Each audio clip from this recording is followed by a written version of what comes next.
La foi parfaite n'est pas celle qui ne faillit jamais, mais celle qui revient toujours vers Jésus. Dans notre imaginaire collectif, la foi parfaite est souvent peinte comme inébranlable, constante, sans une once de doute. Mais cette image est à la fois idéalisée et irréaliste. La foi parfaite, en réalité, n'est pas celle qui ne faillit jamais, mais celle qui sait revenir, toujours, vers Jésus. L'illusion d'une foi sans faille. On pense parfois que tomber ou douter est synonyme d'échec spirituel.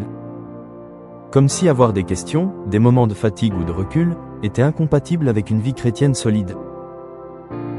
Pourtant, les évangiles eux-mêmes racontent les faiblesses des disciples. Pierre renie Jésus 3 fois, malgré ses grandes déclarations de fidélité. Mais après son échec, il pleure amèrement et revient. Pierre répondit, « Homme, je ne sais ce que tu dis. » Au même instant, comme il parlait encore, le coq chanta. Le Seigneur, s'étant retourné, regarda Pierre. Et Pierre se souvint de la parole que le Seigneur lui avait dite, « Avant que le coq chante aujourd'hui, tu me renieras 3 fois. » Et étant sorti, il pleura amèrement. Luc 22 versets 60 à 62. La foi, un mouvement de retour. Ce qui fait la différence, ce n'est pas l'absence de chute, mais la décision de se relever et de revenir.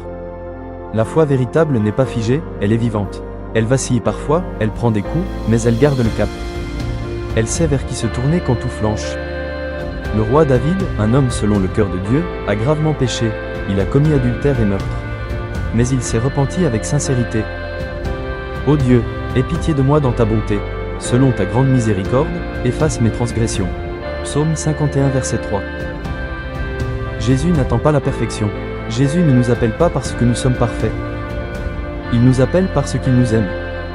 La parabole du fils prodigue le montre bien. Le père ne demande aucune explication, il court à la rencontre de son fils dès qu'il l'aperçoit revenir.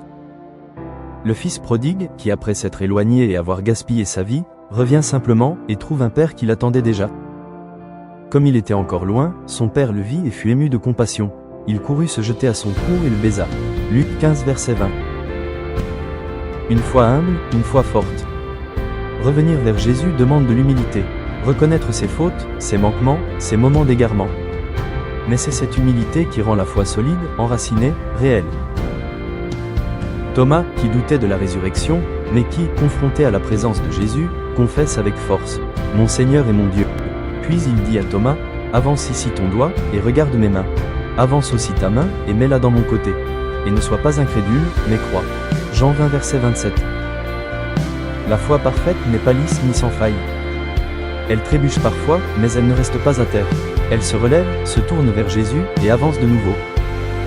C'est là que réside sa perfection, dans sa persévérance, sa fidélité, et son attachement au Christ, envers et contre tout. Car 7 fois le juste tombe, et il se relève, mais les méchants sont précipités dans le malheur.